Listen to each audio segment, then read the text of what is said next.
మన mental health ఎలా ఉంటుందో దాని మీద మన ఫిజికల్ హెల్త్ ఆధారపడి ఉంటుంది sir. So mind decides everything.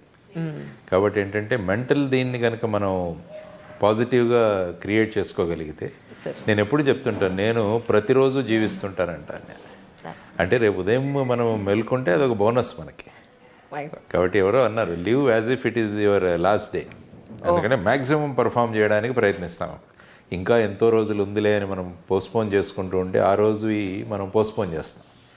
కాబట్టి you live as if it is your final day అన్నట్టుగా మనం కనుక మన యాక్టివిటీస్ని మలుచుకోగలిగితే దట్ కీప్స్ యూ బిజీ. తర్వాత ఏది చేస్తున్నా కూడా దాంట్లో take it in a positive way. ఏది తీసుకున్నా కూడా అందులో పాజిటివిటీగానే తీసుకుంటూ వెళ్తే హాయిగా ఉంటుంది లైఫ్. మనం ఏంటంటే ప్రతిదీ నెగిటివిటీ అన్నది ఎక్కువైపోయింది ఈ మధ్య సమాజంలో. ప్రతి ఒక్కటి కూడా నెగిటివ్గా చూడడం. ఈవెన్ ఎక్కడైనా ఇంటర్వ్యూస్ ఇచ్చినప్పుడు కూడా పికప్ చేసేది పికప్ చేస్తారంటే ఏదైనా నెగిటివ్ మాట్లాడారని పికప్ చేస్తుంటారు. కాబట్టి ఆ విధంగా సిస్టమ్ మారిపోయింది. అవును సార్. కాబట్టి I mean if you want to have a peaceful and positive energy మన మీద ఆధారపడి ఉంటుంది. ఏది కూడా you are the creator of your own self. ఆ విధంగా నేను ఆలోచిస్తుంటాను.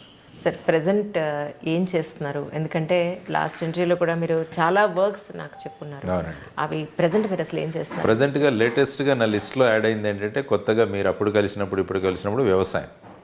అప్పుడు వ్యవసాయంలో రైతులతో తిరిగేవాడిని, గ్రామాలకు వెళ్ళేవాడిని, వాళ్ళ సమస్యలు తెలుసుకునేవాడిని. ఇప్పుడు యాక్చువల్గా ఒక 12 ఎకరాలు ఈ భూమిని నేను తీసుకొని నేను ఆర్గానిక్ వ్యవసాయం చేస్తున్నాను. రాజమండ్రి అన్నవరం మధ్యలో ధర్మవరం అనే గ్రామం. ఓకే. అక్కడ ఒక 12 ఎకరాలు లీజుకి తీసుకున్నాను. 12 ఎకరాల భూమి. అందులో ఆర్గానిక్గా దేశీ వరి విత్తనాలు వేస్తున్నాను అక్కడ. ఓకే. ఎందుకంటే కామన్గా అన్ని హైబ్రిడ్ వరి విత్తనాలు లేకుంటే ఈ ల్యాబ్, కానీ మనం దేశీ వరి విత్తనాలు ఏవైతే ఉన్నాయో, ఏవైతే మనం ఆరోగ్యాన్ని చేకూర్చేవో అవి క్రమక్రమంగా అంతర్ధానం అవుతున్నాయి. సో వాటిని తీసుకొని, ఫర్ ఎగ్జాంపుల్ బ్లాక్ రైస్ ఉంటుంది, కాలాభాత్ అంటాం దాన్ని, కాలాబట్టి అంటారు. సో బ్లాక్ రైస్ వేశాను, అక్కడ కుజ్జుపటాలి అని వేశాను, రత్నచోడి అని 4 వెరైటీస్ వేశాను. మళ్ళీ ఈ సంవత్సరం ఇంకో వెరైటీ, ఇది 2వ సంవత్సరం పంట తీయడం. ఓకే. సో ఆ విధంగా వ్యవసాయంలో ప్రధానంగా ముందుకు వెళుతూ, ఎందుకంటే మనం ఏదైనా చేసి చెబితే దానికి విలువ పెరుగుతుంది. మనం ఎక్కడో చదివి చాలా విషయాలు చదువుకోవచ్చు, కానీ కౌలు రైతుల కష్టాలు ఇవన్నీ కూడా మాట్లాడతాం. సో ఒక కౌలు రైతుగా మనమే మారితే ఏ విధమైన కష్టాలు వస్తాయి, ఏ విధమైన పరిస్థితులను ఎదుర్కోవాలన్నది మనం చూసుకోవచ్చు. ఇప్పుడే ఈరోజు మనం మాట్లాడుతున్నాం, కానీ ఈ తుఫాను ఏం చేసిందంటే చాలామంది రైతులు, ముఖ్యంగా దక్షిణ కోస్తా ప్రాంతంలో ఇంకా కోతలు చేద్దామన్న పరిస్థితిలో వాతావరణంలో ఈ విధమైన మార్పులు రావడం వల్ల రైతు కంప్లీట్గా నష్టపోతాడు. ఎన్ని ఇన్సూరెన్స్ పథకాలు ఉన్నా కూడా ఏమవుతుందంటే మళ్ళీ అవి వారి వరకు చేరవు. సో ఈ విధమైన కష్టాల్లో ఉన్న రైతుని మనం ఆదుకోకపోతే, కష్టాల్లో ఉన్న రైతు సమస్యలు మనం తెలుసుకొని వాటికి పరిష్కారాలు ఇవ్వకపోతే క్రమంగా వ్యవసాయం వైపు వచ్చే వాళ్ళ సంఖ్య తగ్గిపోతుంది. ఇప్పటికే చాలా తగ్గింది. No doubt. మన వ్యవసాయ క్షేత్రంలో కావలసిన దానికన్నా చాలా ఎక్కువ మంది ఉన్నారు. వీటిని ఎలా తగ్గించాలన్నది కూడా మన టార్గెట్. కానీ ఈ తగ్గించిన వాళ్ళని ఏం చేయాలంటే, అక్కడే గ్రామీణ ప్రాంతాల్లో మనం చిన్న చిన్న పరిశ్రమలు ఏర్పాటు చేసుకోవాలి. మనం సాధారణంగా ఏం చేస్తుంటామంటే రా మెటీరియల్ మనం పండించింది అమ్మేస్తుంటాం, కానీ మనం చేయాల్సింది ప్రాసెసింగ్, వాల్యూ అడిషన్. ఇది చేయగలిగితే, మీరు ప్రతిసారి పేపర్లో చూస్తాము, రాసులు టమాటోలను రోడ్డు మీద పారబోసారు, లేకుంటే మార్కెట్ యార్డ్కి వచ్చేసి అక్కడే వదిలేశారు. దీనికి ప్రధానమైన కారణం ఏంటంటే పండినట్టు మనం అమ్మేస్తున్నాం. ఈ పండిన దాన్ని రూపాంతరం చేసుకుంటే సాసులు కానీ, సాసేజెస్ కానీ, తర్వాత వచ్చేసి కెచప్స్ కానీ, ఇవన్నీ చేసే యూనిట్స్ మనం ఎక్కడైతే ఏ పంట అయితే ఎక్కువగా ఉందో ఆ ప్రాంతంలో మనం పెట్టగలిగితే ఆ ప్రాంతంలో ఉన్న వాళ్ళకు కూడా ఎంప్లాయ్మెంట్ దొరుకుతుంది. తర్వాత వ్యవసాయంలో ఎక్కువ మంది ఎవరైతే ఉన్నారో వాళ్ళని దీనికి డైవర్ట్ చేయవచ్చు. కరెక్ట్. ఆ విధమైన ఆలోచనలు వీటి కోసం అని చెప్పేసి మీరు 4 సంవత్సరాల ముందుకి ఈ మధ్యలో ముఖ్యంగా చేస్తున్నది వ్యవసాయం అన్నది ఒకటి చేస్తున్నారు. సార్, మరి మీరు ఇక్కడున్నారు, అక్కడ ఎవరిని ఇన్వాల్వ్ చేశారు? అక్కడ నేను వెళ్తుంటాను, ఎందుకంటే పంట పండేటప్పుడు మధ్య మధ్యలో నేను వెళ్తుంటాను. నేను సాధారణంగా హైదరాబాద్లో ఉండేది 4-5 రోజులు ఉంటాను. మిగతా 20-25 రోజులు నేను బయటే తిరుగుతూ ఉంటాను. విశాఖపట్నం, రాజమండ్రి, ఈ ప్రాంతాలు, గుంటూరు, విజయవాడ, మిగతా ఈవెన్ తెలంగాణలో కూడా పర్యటిస్తూ ఉంటాను. ఎందుకంటే పర్యటనం చేస్తే అనేక విషయాలు మనకు తెలుస్తాయి. కాబట్టి విషయాలు తెలుసుకుంటూ ఉంటాను, అనేక మందితో మాట్లాడుతుంటాను. సో ఈ విధమైన అదొక యాక్టివిటీ జరుగుతూనే ఉంది.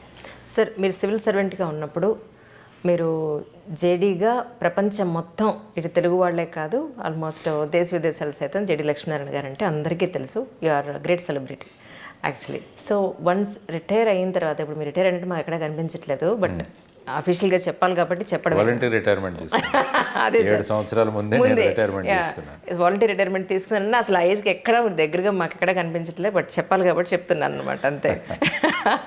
సార్, సో అప్పుడున్న రిటైర్మెంట్ తీసుకునేటప్పుడు, మీ వాలంటీర్ రిటైర్మెంట్ తీసుకున్నప్పుడు ఎటువైపు వెళ్దామని మీకు థాట్ ప్రాసెస్ ఉండింది యాక్చువల్గా? ఏమవుతుందంటే సాధారణంగా సివిల్ సర్వీసెస్ 35 ఇయర్స్ నుంచి 40 ఇయర్స్ వరకు సర్వీస్ పీరియడ్ ఉంటుంది. మామూలుగా 60 ఇయర్స్ రిటైర్మెంట్ కాబట్టి మీరు 25 ఇయర్స్లో కనుక ఎంటర్ అవుతే 35 ఇయర్స్ సర్వీస్ ఉంటుంది. కానీ ఏమవుతుందంటే సివిల్ సర్వీసెస్లో ముఖ్యంగా పోలీస్ డిపార్ట్మెంట్లో మనం గ్రాడ్యువల్గా ప్రమోట్ అవుతూ వెళుతున్నప్పుడు యాక్చువల్గా మమ్మల్ని సివిల్ సర్వీసెస్లో వాళ్ళు ట్రైనింగ్ ఇచ్చేది డిస్ట్రిక్ట్ లెవెల్ ఆఫీసర్స్గా తయారు చేయడానికి ట్రైనింగ్ ఇస్తారు. అంటే పోలీస్లో తీసుకుంటే డిస్ట్రిక్ట్ ఎస్పీస్గా ఆర్ కమిషనర్స్గా ఈ విధంగా ట్రైనింగ్ ఇస్తారు. అంటే అది ఫీల్డ్ లెవెల్ జాబ్. సో అక్కడ డైరెక్ట్గా ప్రజలకు అందుబాటులో ఉంటాం మనం, వాళ్ళ సమస్యలను పరిష్కరించడానికి. ఆ తర్వాత ఏమవుతుందంటే క్రమక్రమంగా బేసిక్గా పోలీస్ డిపార్ట్మెంట్ పోలీస్ స్టేషన్ మీద నడుస్తుంది. ఇప్పుడు స్టేట్ డీజీపీ ఉంటే ఆయన అన్ని పోలీస్ స్టేషన్లకి, రాష్ట్రంలో ఉన్న అన్ని పోలీస్ స్టేషన్లకి ఆయన ఠాణేదారు ఇన్ఛార్జ్ లాగా. సపోజ్ ఐజీ ఉంటే ఆయన పరిసరాల్లో ఉన్న పోలీస్ స్టేషన్లో ఆయన చూసుకుంటాడు. కాబట్టి police station is the basic working for a police department. కాబట్టి ఏమవుతుందంటే ఈ సెటప్ని చూసుకుంటూ వెళితే కొంత స్టేజ్కి వెళ్ళిన తర్వాత డైరెక్ట్గా పెద్ద కాంట్రిబ్యూషన్ ఉండదు అని అనిపిస్తుంది అనమాట. నో డౌట్ ఉంటుంది, రకరకాలుగా చేస్తుంటాం మేము పనులు. కానీ నేను ఏమనుకున్నానంటే I think we can do better things for the public. ఇప్పటివరకు చేసుకుంటూ వచ్చాము, ఇది ఒక భాగం. అయితే ఈ రిటైర్మెంట్ తీసుకొని మిగతా భాగం మనకు తెలియని విషయాలు చాలా ఉన్నాయి, వీటన్నిటినీ తెలుసుకోవడానికి, తర్వాత వచ్చేసి డైరెక్ట్గా పబ్లిక్ కాంట్రిబ్యూషన్ ఏమైనా చేయగలమా అన్న ఉద్దేశంతో ఒక 7 ఇయర్స్ ముందు నేను సర్వీస్ వదిలేయడం జరిగింది. ఆ తర్వాత ఈ 4 సంవత్సరాలు ఏదైతే ఉందో, ఇప్పుడు 4 సంవత్సరాలు అయింది. 2018లో ఏప్రిల్లో నేను వాలంటీర్ రిటైర్మెంట్ తీసుకున్నాను. ఇది 4 ఇయర్స్ అయింది, 4.5 ఇయర్స్. కానీ ఈ 4.5 ఇయర్స్లో చాలా విషయాలు నేర్చుకున్నాను నేను. ఆ తర్వాత రూరల్ డెవలప్మెంట్ నేను పిహెచ్డి కూడా చేస్తున్నాను. ఇప్పుడు బాంబే యూనివర్సిటీలో రిజిస్టర్ చేయించుకున్నాను.